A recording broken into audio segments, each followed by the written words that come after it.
Good morning to all my friends and family, and welcome to this episode of Jim's 5am Club.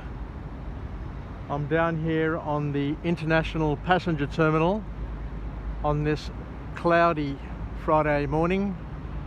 As you can see, the clouds are very dark. The wind is blowing from the east, and it's first light on the last work day for most people.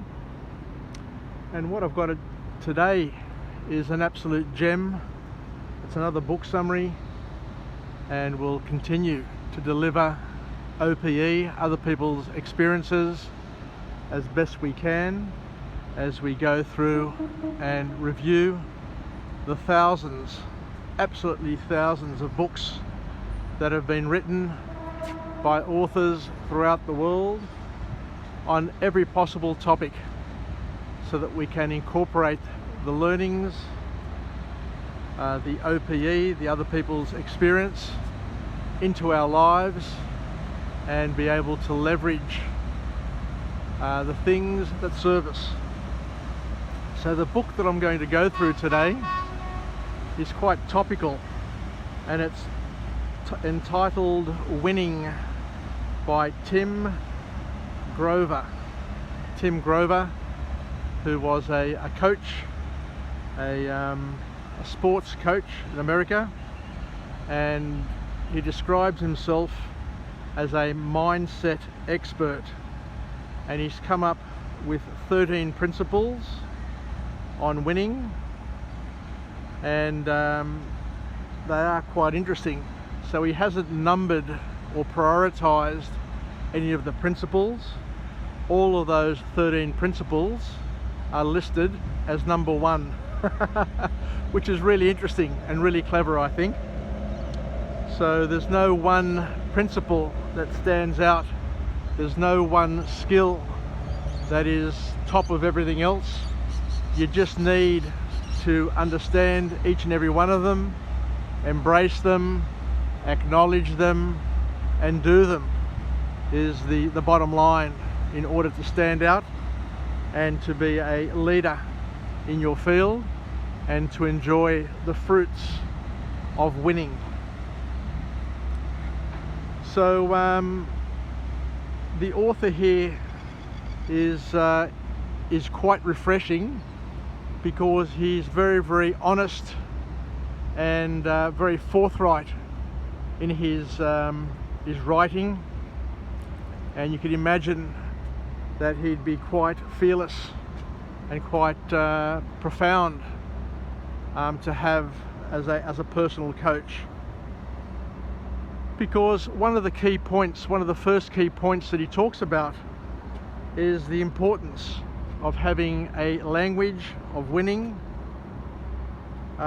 because what it does is it forges a brutal and honest path.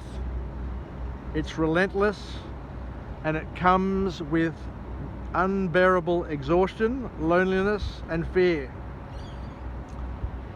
So what he basically says, and what he basically preps us with in this book, is that winning isn't easy. Because as we've heard time and time again, if it was easy, everybody would be a winner. Everybody would be an Olympic gold medalist. Everybody would have won a tennis major. So we're just going through and watching the Australian Open at the moment. And it's really interesting to see players who you expect more of get knocked out in the first round. But as we said, winning any match at an elite at an elite level is a challenge, and winning 7 in a row in order to win a major is a very difficult and great challenge to everybody who strives for it. So what the author here kicks off with, and this is in no particular order, as we said, because they're all number one, But the author says that winning makes you different, and different scares people. It scares other people, but it also scares you, the person who is looking to win and looking to set themselves apart from everybody else. So what the author encourages people to do is to make sure that you learn and accept and appreciate the importance of thinking for yourself, where you basically learn, you question what you've learned, and you learn some more.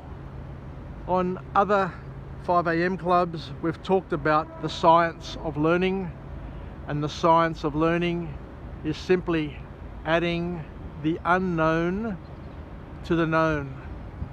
And the more that you learn, the more that you know, the more you're capable of learning and knowing. So you've got to start off from somewhere, and everywhere that you start from is going to be difficult. But as you go along, as you move along the path and gain experience,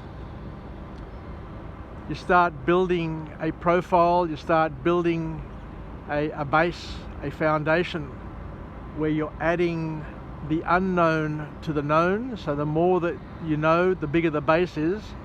So your knowledge base increases, but it doesn't increase sequentially. What happens is it increases at a compound rate. So it increases exponentially. So this is what we need to understand and appreciate, that learning is a difficult thing, but the more you learn, the more you're capable of understanding and learning and appreciating, and it's an exponential, it's a step function. So don't fear it, but get started as quickly as possible, because once you're started, then you go and grow, and you move to different windows and paths which will take you to places where you'll at some point hit a dead end, but that dead end will lead you back and around, over and under, to be able to achieve far more things. Even though you may pick up some disappointments along the way, you'll end up learning and doing a lot more with your life by embracing and doing as much as you possibly can. So winning makes you different, and different scares people, but you just need to keep on growing and learning and expanding. And as we said, it's a step function, it's exponential, it compounds, which makes it even more exciting. So don't sit back and doubt yourself, get stuck into it, is what the author is talking about. And the other thing that the author mentions here, which is really important, is that winning wages war on the battlefield of your mind. Hustlers don't sleep, they just nap. So if you're going to go on a winning path and you're going to be a leader in your field, then you need to expect that you're going to have challenges, that you're going to have a number of problems and a number of issues along the way, which are going to trouble you, which are going to confront you, which are going to cause you endless problems. And you need to understand, this is a very, very important point that the author makes, that if you decide something is going to be a problem, guess what? It's going to be your problem. So the key element of a winner is that they love problems. They embrace problems. They know that the gifts from God are wrapped in problems. So the more problems you solve, the more ability you have to learn and to not worry about these problems, because you already know that they're coming your way. So you just deal with them, work with them, and unwrap them and find the gifts, the clues that'll help you unravel and solve many of other life's problems. The next point where the author talks about is where he says that winning is a big gamble. A big gamble, but you're gambling on yourself. All right, you're not gambling with some other person's life or other people's outcomes. The most important thing is you're gambling on yourself, and you need to have great confidence, and that great confidence comes from knowing that you're gambling on yourself, and that you're going to be the solution. You're going to create the outcomes that are going to lead to a fulfilling life and a fulfilling outcome and a fulfilling journey, I guess is the best way of describing it. The author then goes on to talk about the fact that winning isn't heartless, but you will use heart less. So it's not about how you feel, but more about how you think, because your feelings will undermine you if you're not careful. You need to manage the whole feeling thing, because what we're talking about here and what the author reminds us of is that feelings equal weakness. You can be manipulated through your feelings.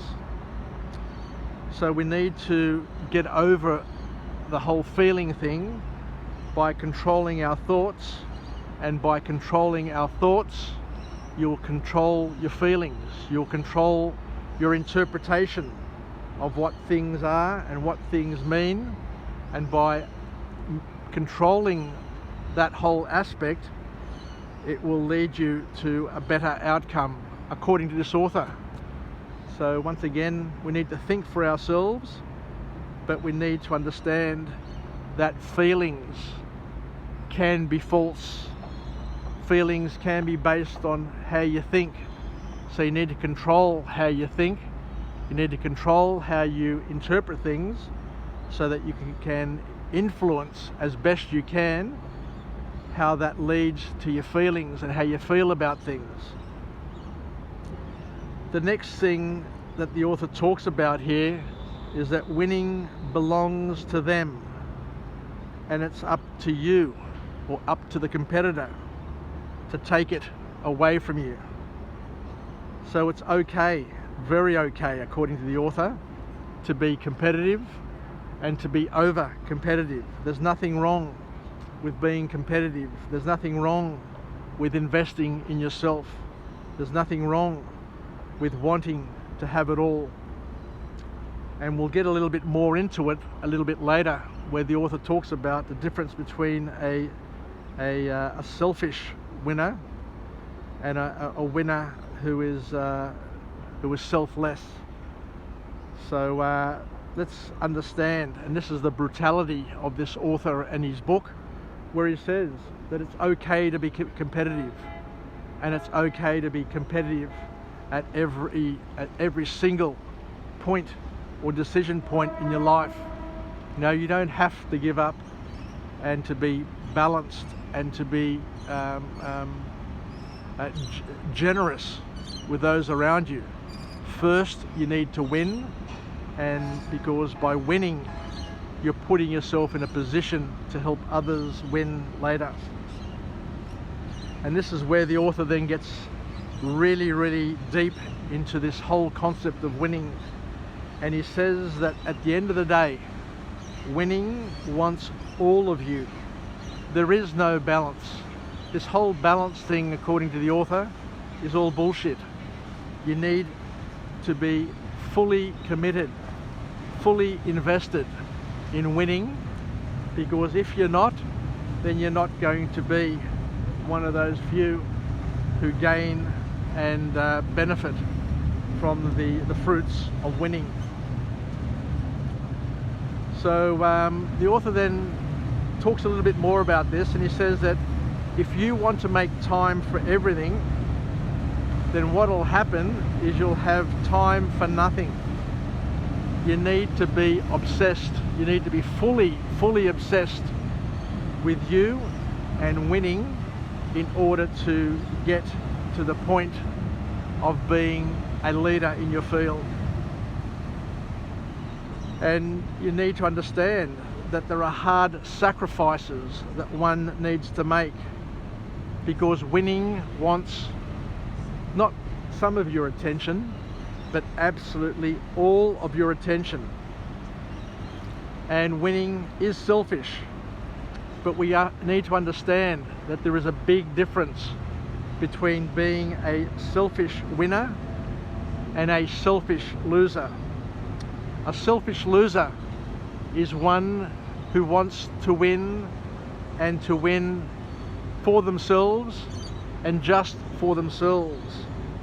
Whereas a selfish winner is the one who puts himself or themselves first in order to put everybody else first after they win.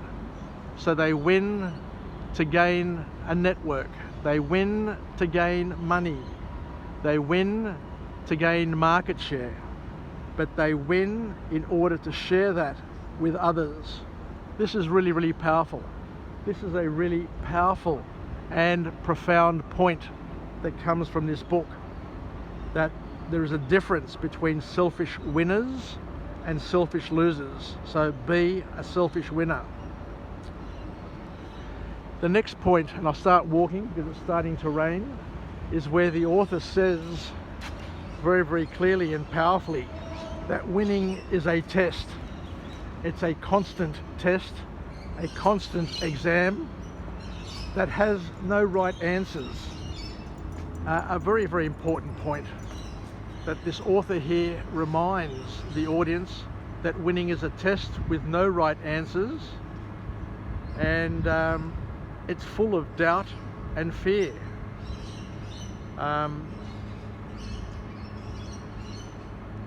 Because there's a difference, as the author says once again, there's a difference between playing to win, which is fear, and playing to not lose, which is doubt. So if you have any doubt, it's going to undermine your efforts in many ways, according to the author.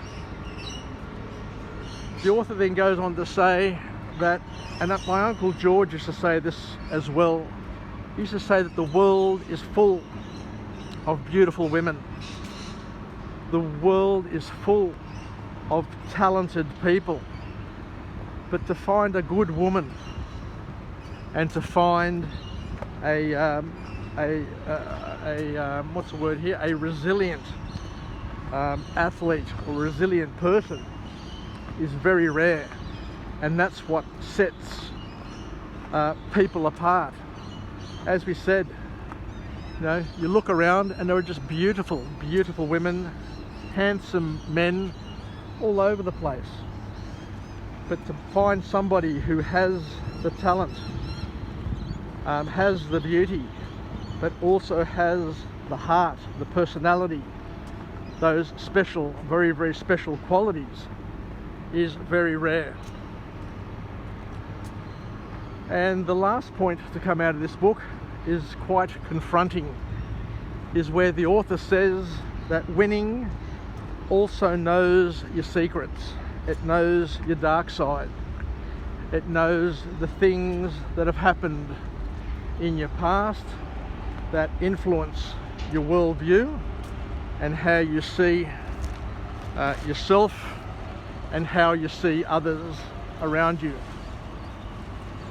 So once again, it's a deep look into each person and their lives, and to know that it's a very, very lonely journey that each and every athlete, each and every person needs to traverse within their lives or in their lives, and to know that, as we said before, there is going to be points of loneliness. There are going to be points of sadness. There are going to be ups and downs. But that is to be expected, that is to be understood, and that is to be, I guess, appreciated and applauded. Anyway, thank you very much for joining me on this episode of Jim's 5am Club. It's raining. It's going to be another wet old El Niño day here in Sydney town.